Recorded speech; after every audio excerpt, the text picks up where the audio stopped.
Ketika di bulan September 2021 kemarin channel YouTube Bosman mencapai puncak akumulasi teguran dan serangan komplain yang akhirnya akun tersebut di take down dan hilang 100% karena dalam kesalahan versi YouTube, channel Bosman telah dianggap melakukan puluhan kali pelanggaran kode etik tertentu dalam tanda petik. 3 kali peringatan besar sudah dilakukan oleh admin YouTube setelah 3 kali kesempatan alias biasanya yang bernyawa 3, akhirnya 0, akhirnya ditutup, akhirnya hilang. Kemudian tim media channel Bosman melakukan lobby ke YouTube pusat, bahkan ke Google internasional karena YouTube pemiliknya Alphabet, holdingnya Google, untuk dilakukan review yang alhamdulillah ternyata unsur hoax, disinformasi, hal-hal yang dituduhkan tidak terbukti. Hasilnya, YouTube channel dikembalikan namun nyawanya 3 bulan baru dapat 1. Selama 3 bulan dipantau, harus menjadi anak baik di mana harus tidak ada komplain dari banyak orang ke admin YouTube lagi. Sesungguhnya YouTube nggak peduli sama isi video-video tersebut selama memang tidak mengandung kepalsuan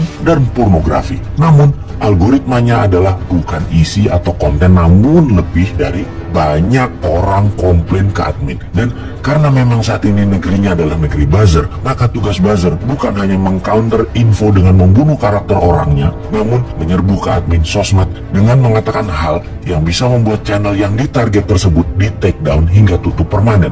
Selama 3 bulan, channel Bosman jadi anak baik dengan mengemas sesuai dengan maunya YouTube, walau tetap nakal, namun hilang banyak hal yang bersifat fakta yang bisa mempermalukan banyak pejabat-pejabat di Wakanda. Negeri Wakanda KW yang pejabatnya sangat elitis mikirinnya, hanya dirinya dan kelompoknya ini mengatakan dirinya punya vibranium, sesuatu yang didominasi yaitu mineral serbaguna, seperti di negeri Wakanda yang asli yang punya benar-benar vibranium. Di negeri Wakanda KW, vibraniumnya hanya harapan, dikemas dalam bahasa narasi seakan benar-benar ada vibraniumnya, seakan-akan negaranya adalah sangat powerful, tidak bergantung pada negara lain. Ternyata faktanya dalam periode singkat hutang menumpuk tertinggi sepanjang sejarah. Sumber energi batu bara habis stoknya. BBM import dipakai bukan untuk yang produktif tetapi banyakkan konsumtif, dan panik sekarang karena harga crude oil dunia terus naik. Sudah tipis cadangan dolarnya, harga minyaknya mahal lagi. Di channel Bosman yang sedang jadi anak baik dalam tanda petik, viewernya dibatasi. Efeknya biasanya viewernya per hari adalah 800 ribuan viewer,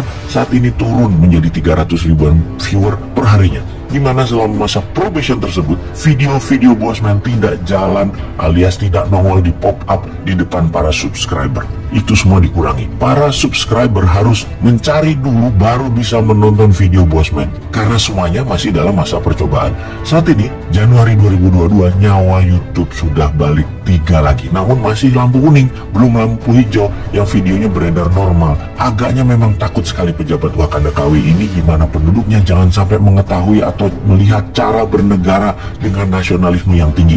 Itu ancaman ya rupanya. Di sisi lain, ada 3 sosial media yang dipakai Bosman: TikTok, FB, dan IG. Twitter tidak dipakai karena banyak fake akun di sana dan anak muda di bawah 35 tahun tidak lagi main Twitter. Media TikTok kita sudah 4 kali di take down. Memang media milik Tiongkok ini mengawasi terus Bosman channel yang isunya banyak anti kebijakan luar negeri Tiongkok. Setiap 100 ribu viewer langsung akun tersebut hilang. Namun kita tidak menyerah, dikemas lagi walau tidak terlalu efektif, namun yang penting ada dulu. Kemudian Facebook, ini rating paling tinggi adalah 5 bintang. Facebook Bosman hanya 2,9 alias sudah di warning lebih dari 70 kali dalam 3 tahun terakhir sehingga tidak bisa menambah follower. Dan terakhir, IG, Instagram inilah yang paling sering diserang sama buzzer. Di IG sudah kena shadow ban namanya, dan video ditahan jalannya yang tadinya biasa 400 ribuan viewer sekarang paling top 50 ribu alias tersisa 10%-an.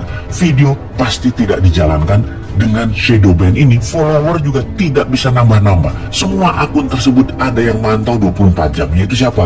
Ada buzzer yang nungguin. Asal ada hal yang nyentil pejabat atau kebijakan, langsung serbu admin sosmed dengan menyarankan agar yang diupload barusan di take down. Oke deh, sakarepmu. Tapi lucu juga, ternyata penggemar pejabat sekarang tidak akan percaya apa yang pejabat lakukan terhadap suara kebenaran lain tersebut. Mereka menganggap kita lebay.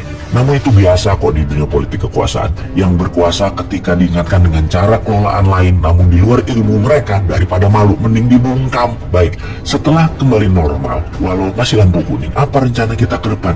Kita akan ambil peluang untuk 2024. Siapapun pejabatnya nanti akan menerima konsep New Mind. Itu pejabat yang akan kita dukung, itu calon pejabat yang kita dukung. Konsep New Mind itu simple kok. Bunga deposito 0%, printing money untuk create supply atau sisi produsennya UKM, mengendalikan Selat Malaka, dan dedolarisasi dan deyuanisasi ke arah rupiah berbasis gold. Pastinya MMT-nya New Mind akan membuat UKM nelayan yang berjumlah 30 juta manusia yang hidup dari dunia laut akan mendapatkan cold storage di mana-mana. Ada 500.000 kapal nelayan berbagai ukuran tanpa bunga disediakan. 50 juta manusia yang hidup dari pertanian akan dapat pupuk yang dibayar di masa panen 0%, serta 50 juta manusia yang hidup dari sisi UKM produksi dan niaga akan dapat pinjaman 5 kali aset 0% bunganya, dan 3 juta PNS akan diberikan golden shake hand 200 kali dari gaji mereka. Semuanya akan melalui informasi ke depan yang akan kita gaspol lagi. Bahasanya akan menggunakan fakta sebenar-benarnya.